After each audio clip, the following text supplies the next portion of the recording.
नमस्कार दोस्तों, स्वागत है आपका हमारी अगली वीडियो में। तो दोस्तों, इससे पहले वाली वीडियो में हमने आपको बताया था कि शांतनु कौन थे, माँ गंगा ने क्यों अपने 8 पुत्रों में से 7 का नदी में दहन कर दिया, शांतनु और सत्यवती कौन थे, उनके पुत्र कौन थे और कैसे पांडु और धृतराष्ट्र का जन्म हुआ। लेकिन मैंने उसमें आपसे एक सवाल पूछा था कि वेद व्यास कौन थे और उनका जन्म कैसे हुआ था।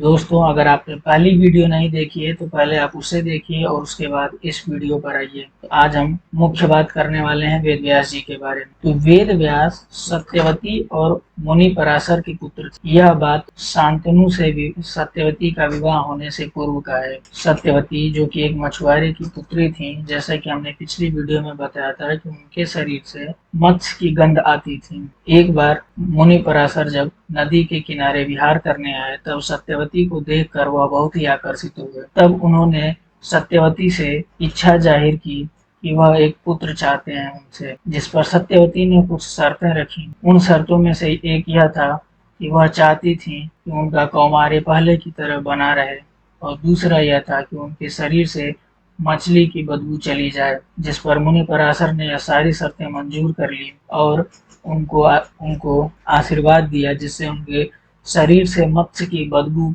दूर हो गई और पुष्प की गंध आने लगी। इन्हीं सत्यवती और पराशर मुनि के द्वारा जो पुत्र पैदा हुआ वह महाज्ञानी हुआ। वह पैदा होते ही बड़े हो गए और उनका रंग काला होने के कारण उनका नाम कृष्ण रखा गया। यह द्वैपावन द्वीप पर चले गए। द्वैपावन द्वीप पर रहने के कारण ही इनका नाम कृष्ण द्वैपावन पड़ा। बाद में जब इन्होंने वेदों का व्यास किया, वेदों को बोला, उसका भंजन किया, जिसकी वजह से उनका नाम वेद व्यास पड़ा। सत्यवती और शांतनु के जो पुत्र थे चित्रांगद और विचित्रवीर्य, जिसमें से चित्रांगद की मृत्यु पहले ही हो गई और विचित्रवीर्य की मृत्यु 2 रानी अंबिका और अंबालिका से शादी करने के बाद हुई। लेकिन दोस्तों, विचित्रवीर्य की कोई संतान नहीं हुई थी, उससे पहले ही उनकी मृत्यु हो गई थी। फिर सवाल यह आता है कि पांडु और धृतराष्ट्र का जन्म कैसे हुआ। हुआ यह था कि जब विचित्रवीर्य की मृत्यु हो गई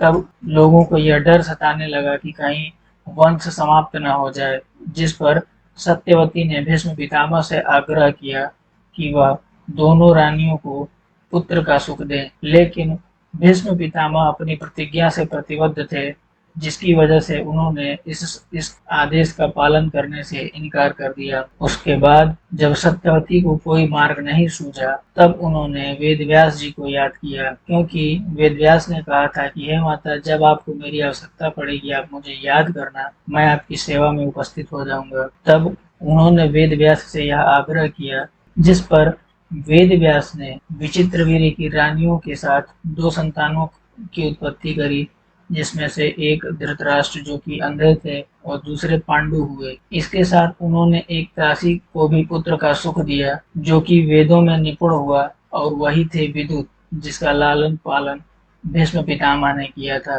तो ऐसे हुआ था वेदव्यास का जन्म और इस तरह वेदव्यास के द्वारा ही पांडु और धृतराष्ट्र का जन्म हुआ और कुरु वंश आगे बढ़ सका। अन्यथा यह विचित्रवीर्य की मृत्यु के साथ ही समाप्त होने वाला था। तो दोस्तों, यह जानकारी आपको कैसी लगी यह हमें कमेंट के माध्यम से जरूर बताइए और वीडियो अच्छी लगी तो इसको शेयर करिए और हमारे चैनल को सब्सक्राइब करिए।